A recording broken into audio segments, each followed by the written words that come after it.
Nandito tayo ngayon sa warehouse ng Beastire kung saan ito yung ating ginagamit na gulong. So ipapakita ko sa inyo yung mga stock. Hindi lang Beastire meron dito, may gripper at saka Syneos. Tapos meron din ditong gulong ng sasakyan na Cylon. So papakita ko sa inyo yung tambak na gulong dito.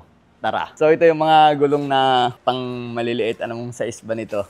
Yung maninipis. 70 by 90 by 17. So, pangharapan to ng mga Honda Wave, Raider. Tapos sa sniper, pwede rin yan kung modified yung mags ninyo na manipis. Sandamakmak ng gulong dito, grabe. Ito naman yung gripper na pwede pang daily use. Ang dami rin. Pansinin nyo, taas oh. Diba? Sandamakmak. Dito pa lang sa height pa lang lumulubog na ako. Dito naman sa part na to, puro gulong talaga. Kuha tayo ng isa, ito. Ang hirap kasi yung salansan nila parang ang hirap kunin. Ang hirap kunin hindi ko kaya yan kung pa ako ibabalik ko. Ito. 120 by 70 by 14 gulong ng Aerox. Harap likod, pwede yan, depende sa kapal. Pero yung rim niya, 14 pang Aerox. At saka pang PCX yun, pwede sa harapan. Yung 14. Ito yung gripper.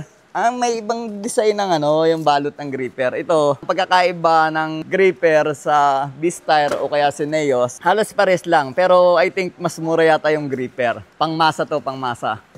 Ayun sandamakmak. Pwede akong makiat doon? Baka ako mahulog. Hindi, joke lang. Tinuturo talaga. Pag nahulog ako. Ayun pa rin Gan, second floor, third floor. Grabe. Kahit saan ka tumingin. Puro gulong. Shout out, brother. Ito, gripper pa din, sandamakmak ko. Try natin umakyat sa taas. Ganun pa rin. Pag-ikot natin, ayan. Pansin nyo, puro Beastire pa rin. Another akyat ulit tayo. Ito, pinaka-rooftop na. Ayan, Okay. Dito, bumong na, napansin nyo. Medyo dulo na to. So, ang nakasalansa naman dito is puro naman Syneos. Ito, Syneos. Ginagamit din natin to. Pwede tayong gumamit ng Beastire, Syneos, at saka yung gripper. Yung Victuro kasi, mas mahal yon, pang karera yon, race tire. Hinahapo ko. Dahil nandito tayo sa taas. Ito, pakita ko yung baba. Ito yung tinatawag na parang bundok ng mga gulong ng mga motor.